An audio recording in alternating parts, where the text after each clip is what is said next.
That would be a hassle. But for now, second session I'll fix it.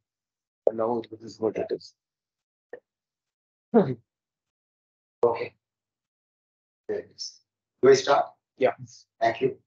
I'd like to take the opportunity to thank my organizers, Professor Venkatesh, Professor Sharad Bhartiya, Sir Amit Sethi, for giving me this wonderful opportunity to present my work to the world via IIT Bombay. I'd like to talk about, and Nandita also. Yeah. So I'd like to first start with an overview of what this workshop is going to be. It's going to be a 2-day event, wherein, first of all, I will start our 4 sessions. In the first session, I will start with enzymology of catalysis and e-transfers. E-transfers is electron transfer. Then bioenergetics is the second session. Third session is electrophysiology. And fourth is integration of cellular function. So these are the 4 broad sessions. Now, and in those sessions, what I try to do is, through our interactions, I would focus on key conceptual advancements that Murburn concept brings. And then I will also give anecdotal, small personal journeys, highlights, because otherwise, Sound is clear. Sound is not clear. I think is the sound coming in and going out? Hello? Yeah. Can you no, hear? it is coming. It is coming regular, but the thing is, it is not clear. It's not clear, so you'll have to send here. Okay. Some like echo, just like echo. Is it okay now? Okay, better. Okay, and also I think that is Professor Varlakonda. Is that better this time? I don't know. No, can you ask? Is it echoing? Because hear me now? Hello? Can you hear me? It is here, but the thing is, words are not clear. words are not. Words are not clear. How about now? Hello? Okay. Can you hear me? Okay. No, wait. I see. It will be picking up from the microphone. This is clear. This is clear. Getting 2 inputs, that's why it is getting. Okay. I think there are 2 inputs. Your intelligence systems are. Can you say something? I like you, Amit Sethi.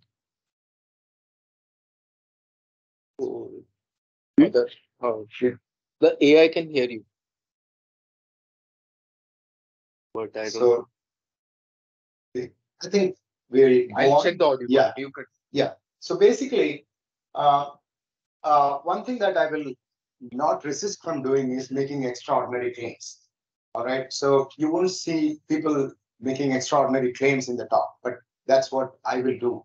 And that's because I believe that it is essential. A lot of credits or human interest values are at stake. I'm going to talk about why oxygen is needed for life. And on that rests the whole our health, biological research, all that rests critically on that. And I'm going to say that we have been looking at it in a very, very misplaced perspective until now. So science rests on the concept of abrogation, negation, and wants, if necessary, we have to criticize. And here in this workshop, it is more about critical thought. And I believe that in science, you can disprove rather than prove. But yet, I will also provide evidence and arguments that support a new model, which is Murburn concept. So with that overview, I want to say that I'm not going to make claims based on hunches and whims. They are solidly founded on well-reputed, peer-reviewed journals published over the last 20-25 years. So, and I have the idea that fundamentally I'm going to vouch, they have been experimentally demonstrated in decent, reputed journals, and I have applied those, my group members have applied those in 20-odd systems. So it's based on a significant volume of work over the last 2.5 decades. So it's not just going to be a vain speculation here, but the claims are backed up by solid body of work. All right. With that introduction, I go on directly to the first session's first part of the talk. So the first talk will be something like 40-45 minutes, and then we'll have an interactive session. All right.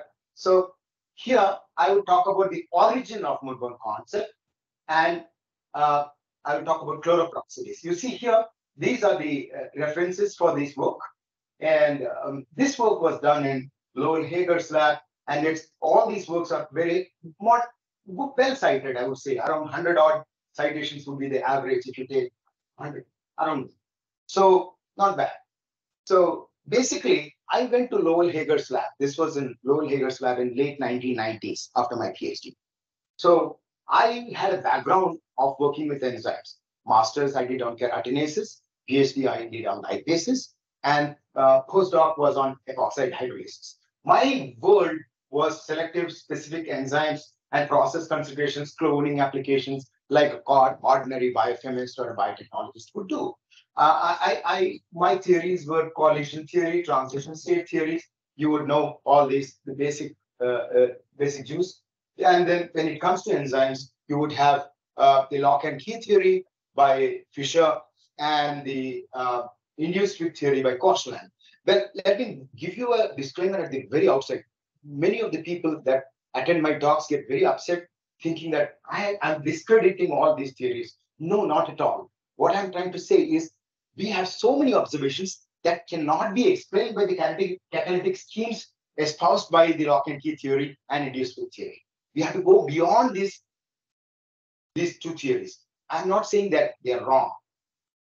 Murburn concept deals with the extension of the classical theory, inclusive of these kinds of affinity-based logic. So basically, in all these, the catalysis depends on topology of the interacting species and intermediates determine the fate of reactions. That is, a substrate gets identified at the active site, or a receptor identifies a ligand at an active site. So that's the format of specificity and selectivity in all the classical enzymology biological reactions. So I go to Lowell's lab and I see chloroperoxidase. I think I should not obstruct this way. This way would be the best. So I would not move from here. So then I think it can catch me there. Fine. So chloroperoxidase, from the world viewpoint that I had been trained to when I went there, it's a simple around 50 kD chloride protein with a heme here around 42 kD, sorry.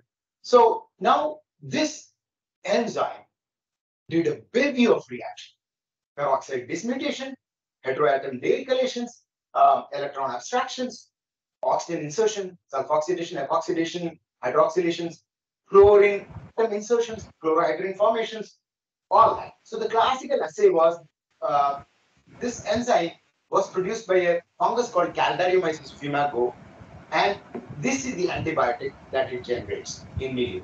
So the substrate that was designed for it had similarity with this, and that's what the assay. So this is a very versatile enzyme, as you see here, and it basically it's a biotechnologist's dream, sort of, because this thing did green chemistry reactions with 95% enantiomeric excess, 99% enantiomeric excess. It wouldn't get denatured. It was a green chemist's dream. Okay, so and this enzyme is also responsible for the vast majority of halogenated molecules that turn over in nature. So ecologically also this enzyme is very important. So, and they are also lignoperoxidases, peroxidases, they are important in carbon cycling also. So with that, when I went there, these were the perceptions prevailing there. Basically, peroxide was considered to be a very harmful reagent or a milieu component, which deactivated the protein quickly. That was first concept. Then electron abstraction occurs via heme center or heme edge. Suppose this is a heme. I want you to get familiarized with the terminology here. This is the cysteine proximal ligand. Proximal is the underside, and distal cavity, the large cavity that is on top, It's called the distal cavity. And now this got a proximal cavity is hydrophilic. And so it's supposed to go through all the reactions were supposed to go through an active site process, wherein the essential catalytic intermediate was compound 1, which is an iron oxoporphyrin bication radical. It's a highly characterized enzyme intermediate. Okay. Now this was supposed to catalyze all these reactions. Now this has been spectrophotometrically spectroscopically characterized quite well. So oxygen insertion reaction and peroxide dimerization was supposed to occur purely at the oxygen center here by rebound and all that mechanism via compound 1.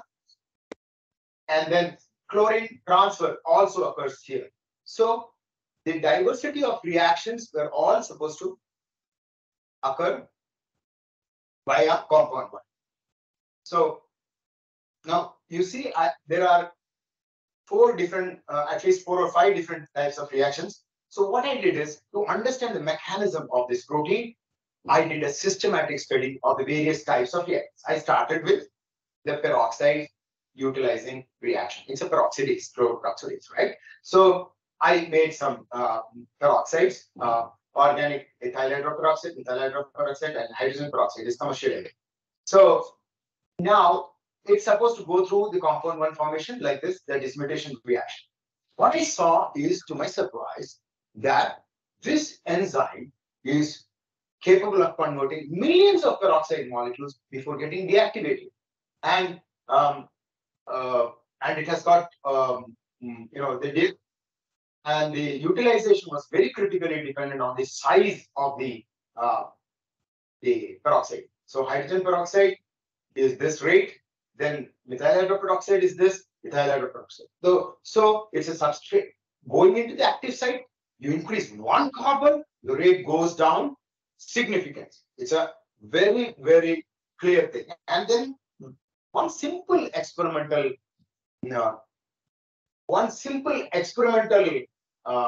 approach, I just rechecked the belief system that when they put the peroxide and the sulfide or alkene, when you get the epoxidation or sulfoxidation reaction going, after some time it stopped, right? So what I did is I just added some more peroxide and the reaction once again went. So what they thought earlier was, when the reaction stops, the peroxide has actually deactivated the protein. But that was not the case. I cross-checked the perceptions. It was a very simple thing to do. These things are very important. Many of your researchers, belief systems might be handed over to you. This is a workshop. I will preach a bit in between like this. So I'm showing you one simple thing that I did, cross-checking, change the perception at the mother of all labs on this enzyme. So one simple cross-check. So basically peroxide does not deactivate, but the reaction proceeds because ceases because peroxides get depleted, and the sulfoxidation reaction is much more efficient than epoxidation. So the next reaction that I went to is the electron abstraction reaction. Now this enzyme can also abstract electron from some molecules. That's the next reaction. So this is the kind of cycle, the mechanistic cycle. I'm not going to go to details into the chemistry part, but you just have a look at the substrates and the reaction stoichiometry. The different substrates have different dimensions. They go through different stoichiometry. This is what I want you to see. And I want you to just have a look at the ABTS. This is a commercially available peroxidative substrate, and pyrogalol. These two are very common peroxidative substrates. These are considered to be, in classical enzymology classes, these are taught as Michaelis-Menten kinetics, but then that is not. So now here you see varying reaction stoichiometry when you balance. Now you see when you try to understand their pH profile, the pH profiles show for the same enzyme, very for ABTS, guaiacol, pyrogalol, and TMPD, they show very distinct different profiles. And while all the other activities had hydrogen peroxide as a better activator, in this reaction, ethyl hydroperoxide, the bigger hydroperoxide, was giving much better kinetics. So compared to organic peroxide is more efficient, Then pH profiles of one electron abstraction reaction shows various pH optima, and this suggests different amino acids involvement or varying equilibriums of the substrate. In the classical theory, this would be the first one, or in the next theory, it's the equilibrium conservation. So the other aspect involved was mechanism-based deactivation. You see, this is the native chloroperoxidase. It's a red enzyme. But when you have a molecule like allyl benzene, which is a terminal olefin, it makes a compound like this, heme, gets modified during catalytic process. It's called mechanism-based inactivation, and you get a green enzyme formation. So these phenolics, I wanted to see how is the electron abstraction mechanism. What I did is I presented phenolics with the substitution allyl phenol and propyl phenol with this. You see, if this goes into the active site and gets converted, then I should not be getting almost identical profile like propyl phenol. I was getting, in fact, substituted phenolic analogs of the inhibitors were getting converted very efficiently. And then this is a molecule that exceeds the active site aperture dimension significantly. And this also gets converted. So in the one electron abstraction rate. So, and chloroperoxidase is a very rugged enzyme. And if it's, we know that the porphyrins meso groups, if they get oxidized, the enzyme gets messed up. So that means that it doesn't open up during the catalytic cycle. It's rugged. Millions of catalytic cycles it can go through because of that. Then here what I've done is mechanistic chemistry of one electron abstraction. I probed by diethyl pyruvate modification of an active site histidine residue. Now here what happens is only in the peroxidation reaction, the modification with increasing time incubation, the effect is not drastic, whereas the other active site reactions, they get screwed. So basically, the one electron abstraction is not that critically affected when the heme center gets occluded with diethyl pyrocarbonate. That's one thing I showed here. Now I've addressed the epoxidation, self-oxidation, all those reactions, peroxide dismutation reaction, and one electron abstraction. The most important, the moiety moving reaction. Moiety moving is chlorine, right? Chlorine is a atom, right? It's a moiety. Introducing a chlorine moiety into a molecule. That is it. So there was a major controversy going on. Myeloperoxidase is another heme peroxidase. It showed some amount of hypochlorite or bleach, that molecule, HOCl, hypochlorous acid, in milieu. So some school of scientists said that it's the hypochlorite acid or hypochlorite that is released from the active site that is doing the catalysis. But the vast majority of the community, they believed in an active site mechanism. Why? Because this is very important, because this is a crux of Murburn concept where the story begins. Because low rates, now if you take hypochlorous acid and react with a molecule that any of these molecules, you get lower rates, some of the molecules. For example, olefins, you get much lower rate. But then you put it in the enzyme reaction, you get much higher rate. So the rates did not agree. Then selectivity between substrate. Let me define what I call selectivity and differentiate it from, please, with specificity. So selectivity is, suppose you have A, B, C, and D, 4 substrates. Now, if the process selects, say, this particular molecule, you would call it selective, right? And now that after selecting that, if it attacks, say, alpha position or the omega position or the ortho or para or some position of it, then it is called specific. Let's stick to that terminology. Now, selectivity between substrates was afforded by enzyme. That is, when you give 2 or 3 substrates, it preferred A first and then went to B. So that kind of a thing was not shown in the diffusible reactive species reaction. So they said that the enzyme active site is allowing that distinction. It is highly selective. So that was another right. Then the rates differed between substrates, reports of synthetic analogs. So they made some synthetic analogs of the enzyme, Gogon, was the scientist from Switzerland. He made analogs and he demonstrated that they went through an active site or heme-centered reaction. So that was another thing. Then these kinetics shown by the enzyme was interpreted as Michaelis-Menten kinetics. These were the reasons that active site theory was believed. So what I did is, a simple hypothesis is, if it is a active site reaction, the substrate dimensions and the molecularities, the moieties involved should critically show some effect on the reaction. That's a natural inference that you would have, right? Basically, because even in the first slide, if you remember, hydrogen peroxide showed very high rates, methyl hydroperoxide showed lesser rate, and ethyl hydroperoxide showed even lesser rate. So that is, the substrate's diffusion into the active site should play some role. That's what. So there were a lot of chemicals lying around, so I systematized them and I chose some molecules which were easy to monitor with UV vis spectrophotometric kinetic assays. So these were the different types of sulfur lone pairs, beta diketones, and olefins. Here I want to say to biologists that it pays to understand chemistry. So if you understand the chemistry of the process, you can devise your reactions, you can plan things better, you can challenge, establish dogmas with that. So I had a good fortune that I did my PhD in a chemistry lab, though I was a biologist, and my lab and chemical lab grad were in chemical engineering. So all these kinds of training could help me think a little bit different. And I urge you also, if you get chances to get trained like that in diverse areas, it's a good thing.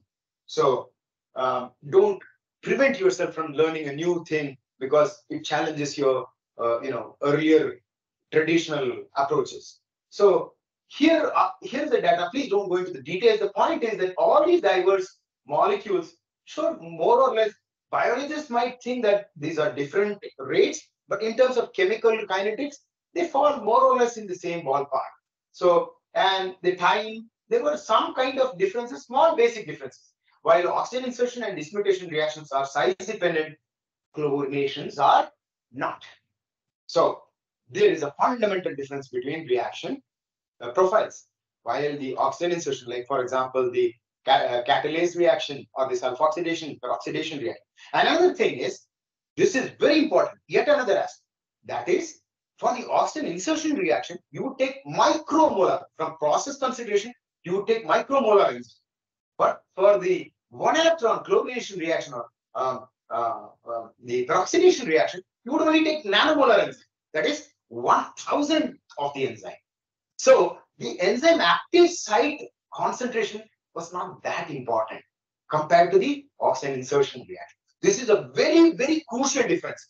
And the enzyme intermediates were always characterized with spectroscopic techniques using high amounts of enzymes, because only if you take high amounts of enzymes can you see any traceable signal. If you take nanomolar enzyme, you cannot see. So that was one fundamental difference. So the way the enzyme is measured in the lab or works in real milieu was somewhat different from how it is studied in the experimental procedure, characterized. So that was another difference. So I want you to keep the metacognition part of this also. When you do experiments, understand what you're going to look at.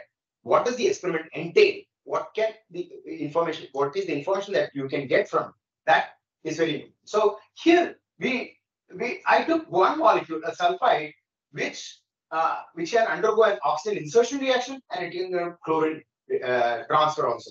See, when we have methyl group and ethyl group, the much higher enzyme required enantiomer selectivity is noted in this reaction, and the rate is significantly affected. In the chlorine transfer reaction, there is no enantiomer selectivity. There is no, the rate is practically equal and much lower enzyme was required. So basically, this all says that there is no real active site interaction with the substrate for the chlorine transfer. So, and this ending epoxidation. Here, very interesting data. Once again, for chlorination reaction, for the same substrate range, for the same enzyme, I can take much lesser enzyme, 10 nanomolar, 5 nanomolar, and I get a practically zero tolerant dependency on the substrate, on the olefin. Whereas I get practically a first order dependency on the substrate in the oxide insertion reaction. This, you can have a chlorohydrin formation here, which is the chlorine atom transfer, and the oxidation is an epoxide is made here, which breaks down into a diol. So this is another thing. So in the chlorination reaction, I showed this is a molecule that far exceeds the active site dimension. Once again, it shows good conversion. If we add HOCl, it is low, but if we add it in the chlorination reaction, it's high. So whereas the classically substrate monochlorodiamidone, you get HOCl also first. You see that this is very important. When you get kinetics like this, you see it's practically independent of the substrate concentration, regardless of whatever time. Usually, you get when you plot a Michaelis-Menten curve, you get a hyperbola, right? In the initial phase, you have a first order dependency. As it approaches the asymptote, you have a zero order. Now, what you see is in terms of kinetics, also you observe the same thing. You, with respect to time, you get the same hyperbola kind of a profile. That's because the substrate varies, and that's why, or the enzyme can get deactivated. Two reasons can be that. Here, you get a molecule that is exceeding significantly the active site dimensions. It's also getting chlorinated. And now here is the wonderful data. Here, the data on the two substrate competition. I said the active site theory prevailed because it could distinguish between two substrates. What I took is phenyl sulfide and dibenzoyl both are larger than the active site dimensions. All right, and for them to get chlorinated here, the heme center cannot access it in any way whatsoever. Okay, so now the point is, and both these substrates are somewhat, they are not soluble freely. So even in these reactions, the bisubstrate mixtures, the data shows that it consumes the sulfide first and then goes for the beta diketones. So even in insoluble substrates that exceed the active site dimension, when you put the hypochlorous acid, you might not have differentiation. But when you put it in the enzyme mixture, you still have the differentiation. So what I'm showing is even without active site involvement, you can get a kinetic differentiation, conversion of the two substrates. So preference that was attributed to active site, now it has been disconnected from the active site through experimental demonstration. This is the beginning of Murburn pass. So now here you see once again the chlorination. For example, when we use the chlorinating intermediate, it's practically you get a vertical line, whereas the substrate, that is the sulfide or the olefin, it is practically a zero thought. So now when you study the mechanism in chemistry, what you do is you study Hammett-Tapp substitutions, and you try to see the what is the effect of an electron withdrawing group or an electron donating group on the reaction mechanism. Here, what we see is here is the enzyme mixture. The rate is much higher, and it's practically showing a flat line. In the sense, you have nitro or carboxyl groups withdrawing or amino group donating, yet you have the same rate, and the rate is significantly higher. What I showed is you take all these chlorinating species, I made all these, and then what you do is you increase the halide ion concentration in the milieu, and then the rate goes up and the profile becomes more flat. So increasing the ionic composition in the milieu is also affording us an approach towards the enzyme reaction, the rate and the profile mechanism. And this simple experiment is the defining part of the work.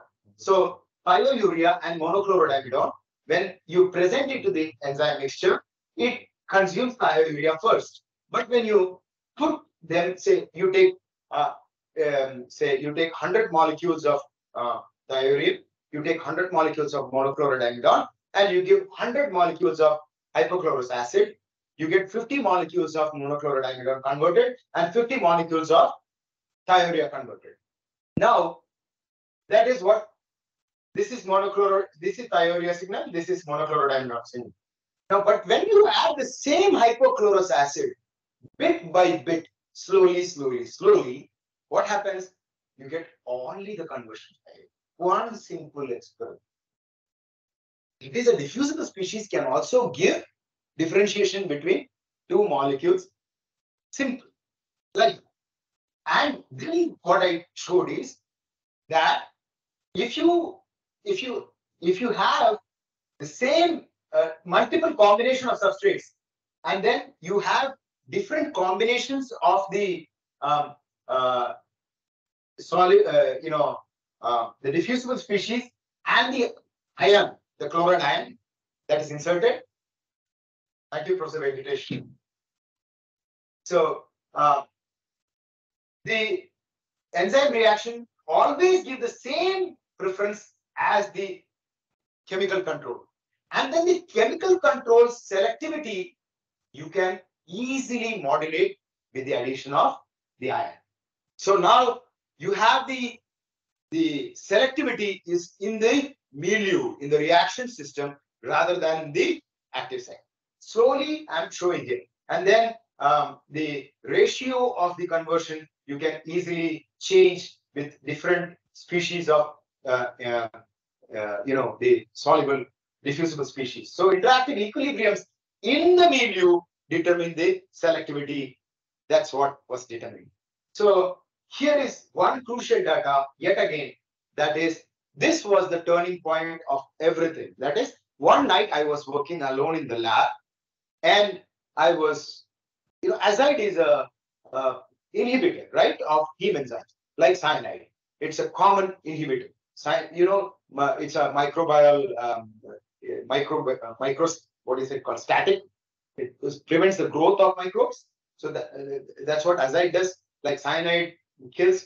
So I just was adding, as I was just exploring, and I diluted azide, and I saw if this is a control reaction, if I diluted it to say around micromolar region, the activity shot up 2.5 folds. So something that was supposed to be an inhibitor was giving 2.5 times the activity in the assay, and I reported to my peer. He said it could be an artifact. I did it again. I was getting it again. So I want to say something. Today I stand before you. I challenge this is the biggest paradigm shift in history of biology, I would say. And I'm here because I trusted myself.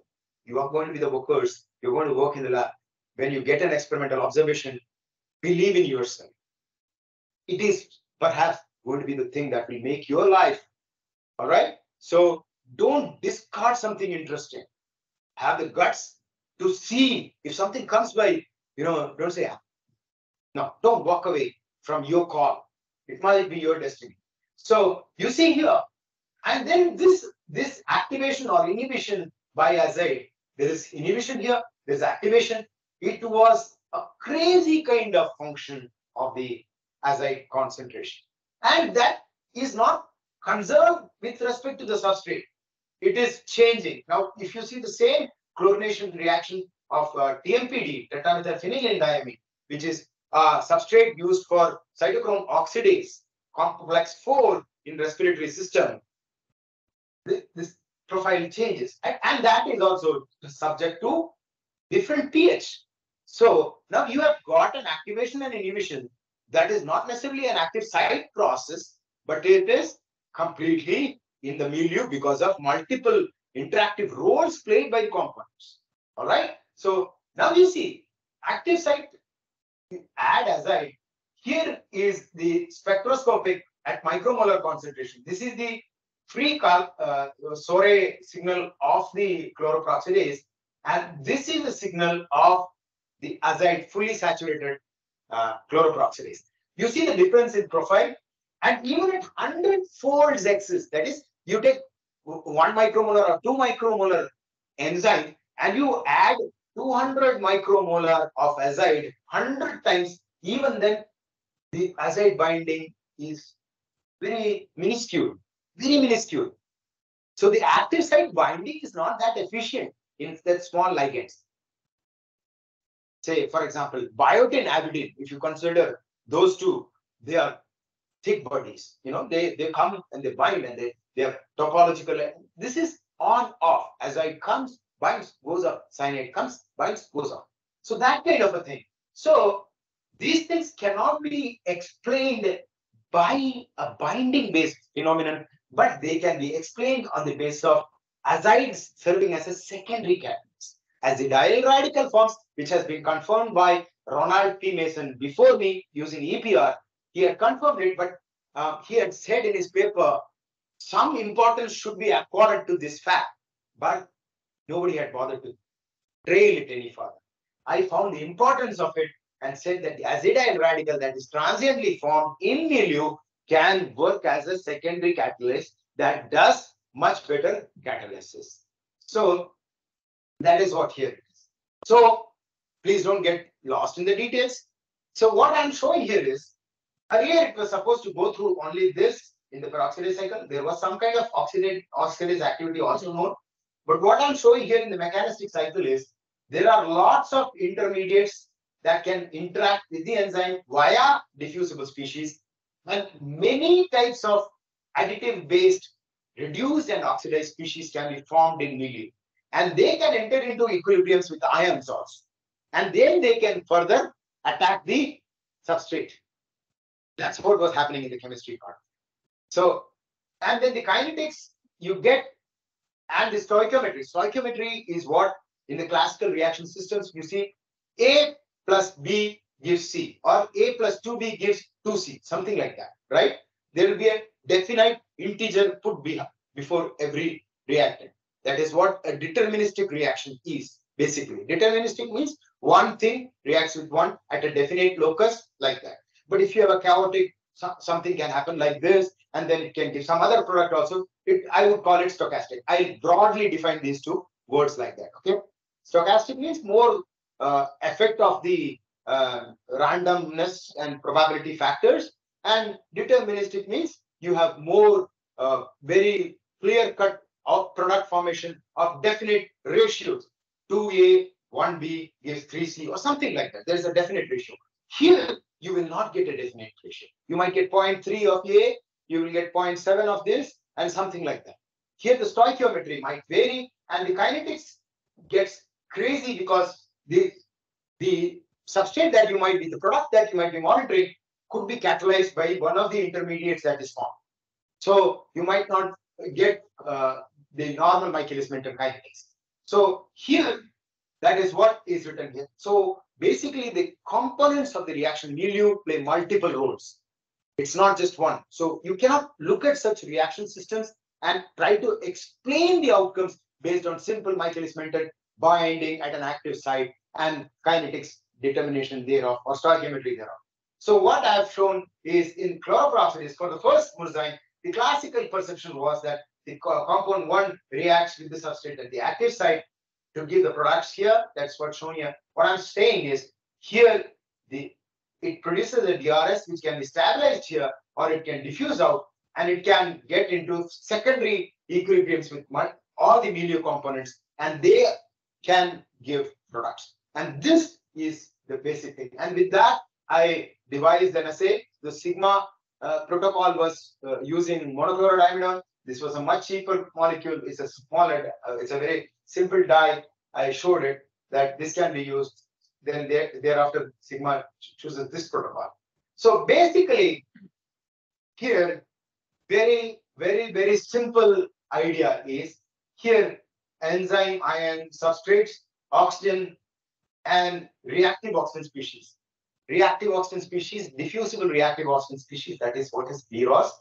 And they are in an interactive equilibrium, and the products are formed because of this. So Murburn equilibrium is variable and non-integral stoichiometry. Now, what are the reasons for selectivity here? The reasons are change in delta G of formation. Each molecule has a unique delta G of formation. That can be a change. Why a substrate gets preferred first. Then thermodynamic pull, there is the presence of substrate itself can sink the electron. So a redox reaction might work based on that also. So the control of the reaction. Now, if you imagine that a diffusible species reacts, then how can you control the reaction? You should be able to control the reaction, right? That control, how do you get? These are the controls here. Dynamic partitioning, dielectrics, conduction, component, concentration-based stabilization effects. I'll come to this part. Now here, if you have diffusible radicals as secondary catalysts, what happens is radicals are stable only in some small concentration range. You increase the radical concentration to a higher concentration. What happens? They start collapsing. They are not stable. So you will not get the outcome. So you might have a interesting dose response wherein you will see a particular effect at a lower concentration, but you might not get it at a higher concentration. That has been documented in science, but people all considered it as artifacts or something they could not explain. For the first time, we are able to provide an explanation for that. Then the availability of protons and spin laws. Let's see, oxygen can be in singlet state, triplet state. So these also can come as control mechanisms. So now I'm coming to the basic bottom line slide of my first talk, that is the definition of Murburn concept. Murburn concept means, and Murzyme. Murzyme is an enzyme that abides by Murburn concept. What is Murburn? Murburn means mured burning. Mured is closed. It's archaic English. Mured means closed. Burning is a redox process, might involve oxygen. And when you say burn, it's a chaotic reaction that uses one electron reactions also. It's not always two electron reactions. So that's why I call it Murburn. And then that has got another origin also, molecule unbound ion radical, because the equilibrium involved. That's molecule unbound radical. And then mild unrestricted redox catalysis. Unrestricted, matlab, it is not acting only at the active site. It can occur in the milieu also. So the components, the location, and the overall logic. Sorry, my bad. So now this Murburn concept has got a very simple principle called effective charge separation. Here, the reaction occurs because of effective charge separation. Electrons are moved, and the cells that employ this process, I deem them simple chemical engines. This is these aspects will be dealt with later on in the workshop. So here, I am not saying that these mechanisms don't exist. Please don't confuse.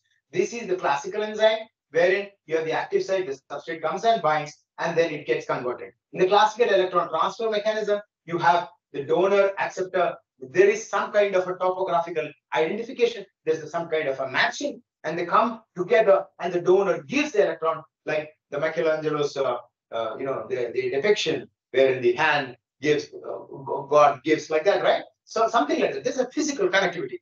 In the Murburn electron transfer, a diffusible reactive species can transfer the electron. It's like it can go like that, right? There's no need for the donor and acceptor, the final donor and acceptor to come together. So here, so this is a rather stochastic process. So if it goes like that, how does it ensure that it gets it? That's what we are going to come to the later part. And then the substrate, it might have a low affinity or it need not have. And the diffusible reactive oxygen species that is generated, that can attack the substrate and give it. So with this, the classical Michaelis-Menten is this asymptote. Here you might have, when you, if you're working with a redox enzyme, and if you get profiles like this, the substrate here, and you don't get like this, yeah, just finishing. If you get something like this, there are derivations of Michaelis-Menten where you can plot it like that. But in one of my papers, I've shown that it doesn't really fit in. It is not like that. And it is primarily because multiple interactive equilibriums are existing in the milieu, particularly in case of redox enzymes. So here, I'm saying that in physiology, the normal dose response curves, when you plot log of the effector molecule versus the activity on the y-axis, you get a sigmoid curve, activation or inhibition curve. Here, you might get rather unusual activation and inhibition. So you might get activation at a picomolar range or a nanomolar range also sometimes, and no activation, 100% at normal level. Earlier, there was no explanation for this phenomenon. This paper was published in Dose Response. All right. So Dose Response is the leading international journal on this. So this was the first time. So, but I want to add a caution here. I'm not endorsing homeopathy here. All right. Homeopathy also includes that the solvent retains the molecule's memory and all that. I'm not saying that. What I'm saying is, when you dilute, there's a possibility that that molecule can generate a stabilized radical, which can do some secondary catalysis, which can be important in your physiology. And that can give a very important effect. So this is opening up new avenues in terms of medicine, in terms of drug treatment. You know, we always see we had more the chemical, more the dose. Here you need not, right? So this is also experimental. That is what is called hormesis. That phenomena is called hormesis. What is idiosyncrasy? Mr. X might show an effect, Mr. Y might not. That's idiosyncrasy. So this can also afford an explanation for unusual activation, inhibitions, and idiosyncrasies. So here is the overall picture. The classical mechanism only afforded active site or allosteric site based activation inhibition, and it afforded explanation for high substrate selectivity, specific redox partnering, integral stoichiometry. But the Murburn explanation provides broad substrate range, and then it can. There are some enzymes with broad substrate range, which is what we are going to come to.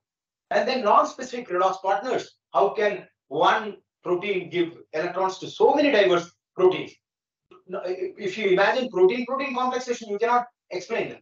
Then this activation, inhibition, and non-integral stoichiometry. So this is the last slide, and then I'll take questions. So what is the paradigm shift here? At the end of each one of my talks, I'll say paradigm shift. What's the paradigm shift? If you noted, if you were attentive, you would have noted that enzyme can catalyze heat transfer or moiety transfer to and fro from substrate without interaction at active sites. Yes, that is experimentally demonstrated for the first time. Then such equilibrium governed reactions, which can occur in free milieu, it can occur in the active site. There's a uncertainty where exactly the reaction will happen. You understand the change in earlier, it was always at the active site. Very deterministic process. Even though there is a stochastic thing about the molecule migration and all that, but the outcome was always at the active site and always determined by the enzyme's topography and the substrate topography. But here, it can also, the diffusible species and milieu composition can also give selectivity, specificity, activation, and inhibition. So such catalytic schemes could have non-integral ratios and unusual kinetics. And you saw some profiles, like some profiles wherein you get practically zero order kinetics, basically. So here you have a reaction system that you can easily give you, suppose substrate is changing at micromolar to that range, but I want a steady range. You can get with this kind of range. Because a diffusible radical that is practically independent on the electron density, on the substrate concentration, you can get this. This is also important in physiology, right? So you cannot, in physiology, you cannot always control every molecule's concentration should be in this. You need to have a ballpark, right? And that's what. So now if you see what Murzyme is, Murburn concept is, and the first example where I established in a single enzyme system, very simple enzyme system. It's a heme containing 42 kD protein found in a fungal system, demonstrated using simple chemical controls and experimentation that enzymes can work via diffusive species. Thank you so much for your attention. My first talk is done. I can take questions. So I'll suggest that you repeat the question because you are closer to the mic. Whenever someone, okay, when they ask, I will do that. So that online they hear your question. That's wonderful suggestion. Thank you. My question was that here, when you explain the substrate, need not to bind to the active site person, and it can interact with multiple sites, and oxygen species can use the electron transfer. How does that work in case of an inhibitor? Because inhibitor is not resulting in a product in a classical sense. It is rather inhibiting the reaction. So this reactive oxygen species may not be able to conduct the electron transfer, but that needs to be active site specific. Or do you suggest that inhibitor? Nice question. May I know your name, please? My name is Dr. Pratik Chandran. Oh, okay, Dr. Pratik. Yeah, okay. Actor. Attract. Yeah, nice. From Tata, right. Dr. Pratik from Tata Hospitals, right? Accurate. So Dr. Pratik asked me a question. I'm repeating it for everybody's interest. That what if you have an inhibitor? Now, an inhibitor classically has to bind to an enzyme site and then inhibit, right? And then how can the electron transfer be inhibited if the inhibitor is not necessarily binding to the enzyme? Right. Very good question. Now, if you go to the this is the answer to it.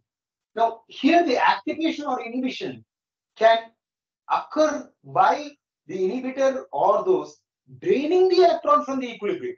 Now, here is something that one needs to really clearly understand here. Now, there is a source of electron.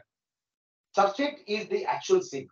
What if the inhibitor comes and the interacting equilibriums, it reroutes the electron transfers through some other thing? You are only looking at a product of interest as the enzyme activity. You are looking at a product of interest.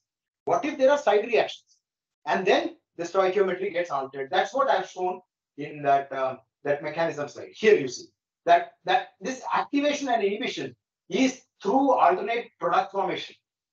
So when an additive, this is no additive, you get products, 3 products to water and alternate products like that. This is a normal stoichiometry. Now, activating condition, you might have 4 products of this and 2 of water and 1 alternative product, something like that.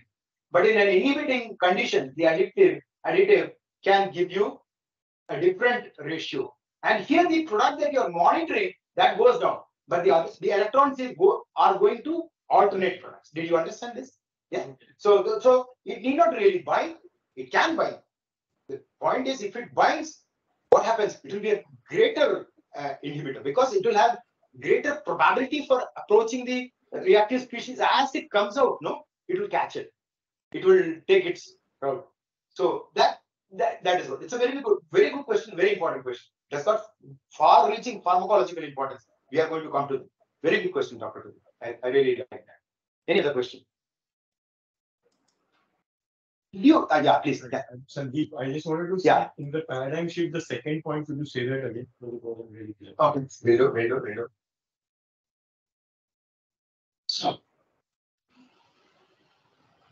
So classical enzyme reactions are all governed by binding, whether it is lock and key fission or Kochline's induced rate. One site, it has to come bind. Here, no, that mandate we have opened. That mandate doesn't exist. It is not applicable for all enzymes, only for Murzymes. All right. The classical mechanism cannot explain the outcomes in chloroperoxidase. So chloroperoxidase is an enzyme, Murzyme. I've just called it like. The next talk I'll show you cytochrome P450, an enzyme that works in the liver, which metabolizes 90% of the 80% of the drugs that we consume. That will be the physiological explanation. So did you such equilibrium governed reactions is the one that I showed. These equilibriums here, that these equilibrium reactions are the ones that govern the outcome primarily. Although topology may also govern, that's what I said. Inhibition or activation can also occur with some binding. I'm not negating that. Yeah, and I'm not saying the classical enzymes don't work like that at all. Please understand, this is a wrong message that people take away from my talk. No, I'm not discounting or discrediting any of the classical mechanisms. What I'm saying is classical mechanisms fail to explain certain outcomes. And there is when Murburn concept you can invoke, particularly when it comes to redox enzymes. If you're working with redox enzymes, there's no way you can do without Murburn concept. I can challenge you with that. If you have crazy things happening in your reaction or your, some working group might say, I put vitamin C and I get this activation or something. Another group will report, I put the same thing, they will have some other data. That's because of Murburn concepts involved. You will have all the diversity because this is fundamentally a very stochastic reaction paradigm. That's the reason. So yeah, yes, please. Please, sorry. Dr. Sandeep's question I did not repeat for the audience. I think he's close enough to the. Yeah, okay. So yeah. Can you identify yourself, please? Akash. All right, Akash. The oxygen incitation reaction are size dependent reaction. Yes. Fluorine reaction. Yes. Yeah, that's a good question. Okay. So the point that I'm saying is oxygen. Yeah. Oh, sorry. Yeah. Akash asked, oxygen insertion reaction in the chloroperoxidase mixture is dependent critically on the substrate concentration, whereas chlorination is not. Very good. Now, that's a very good question. And now that's what I'm showing here. For example, now if your oxygen insertion reaction is enantioselective, how do you determine an active site-based reaction? An active site is defined by some constraint, right? There will be a spatial constraint. Now, when you have a spatial constraint, you might get enantioselectivity. You know what enantioselectivity is, right? Spare a particular enantiomer or S enantiomer might get formed. And then another signature of that active site reaction is that the size will be critically depending or delineating or limiting or affecting the reaction. That is the second thing. Now, I said, if you were paying attention, the oxygen insertion reaction needed micromolar enzyme, whereas the chlorine transfer and the one electron reactions only need nanomolar. So the active site reactions, if you need higher concentration, only then the probability of the molecule entering the active site goes up. Do you understand? Because they are otherwise, when they are molecules floating around, you have to start imagining things in terms of you don't need to put everything in simulation to imagine. If the amount of molecules is less, the ligand pressure is less, they will not enter the active site.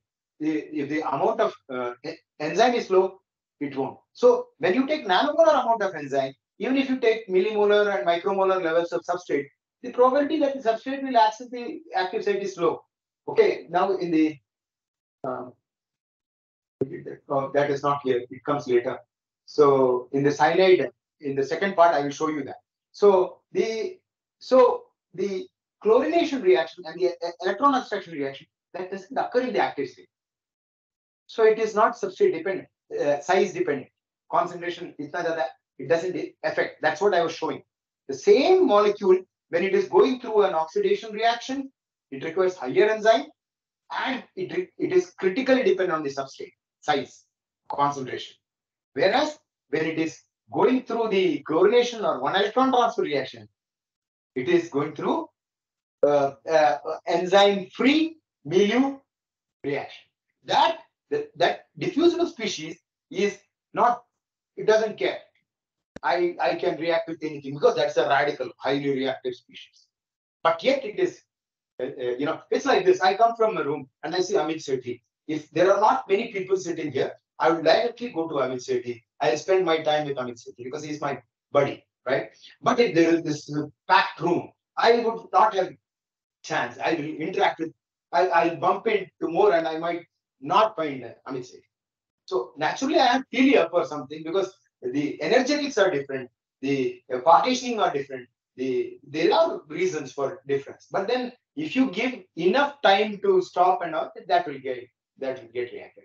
So what the enzyme reactions do in physiology is that sustained production happens. So did I answer your question? Yes, thank you. Yes. Online question from Saki Muthu. Yeah. Yeah. Can you explain how hemoglobin acts as Murburn? Wow. Well, there is a separate section on that, Sekimoto. I will address your question in that part. I think hemoglobin is basically a Murburn, just like it's exactly like chloroperoxidase. Only difference is that it's a heme histidylate system. It's a chloroperoxidase is a heme thiolate system, whereas hemoglobin is a heme histidylate system. And till now, hemoglobin was supposed to be a mere oxygen carrier. I'm saying that hemoglobin is an ATP synthase. It uses superoxide to make ATP, which is why it is a tetramer. Can you imagine that? The amount of that impact that it is going to have on cell biology. It's How can erythrocyte live for 120 days, 4 months, without nucleus, without mitochondria? Glycolytic enzymes can give very little ATP. How does it maintain its sodium, potassium levels and all that? So that's because the system is jam-packed with hemoglobin. And that is tetrameric. The beta monomer of hemoglobin has a small hole out of which the superoxide comes out. See, iron 3 binding to superoxide or iron 2 binding to oxygen. They are the same thing. Do you understand what I just said now? Iron can be in 3 oxidation state and it can bind to superoxide, which is oxygen gaining an electron. Now it can be the other way also. Iron 2, that is reduced iron, can bind to oxygen. It's functionally the same. People think that it's always detaching. When hemoglobin binds to oxygen, it always detaches as oxygen only. It's a stochastic phenomenon. It can detach as superoxide also. There's a significant part. And when the superoxide comes out, ADP binds beautifully to the position where that near the aperture when it comes out. The phosphate presents it wonderfully and it attacks the phosphate of that. Makes a radical and the phosphate joins. It goes through a radical chemistry. Yes. So I think I answered Sigmundu's question. Yeah. 1 second.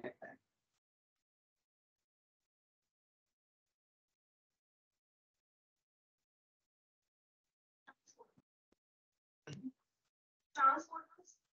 They also sometimes there is active transport or passive transport.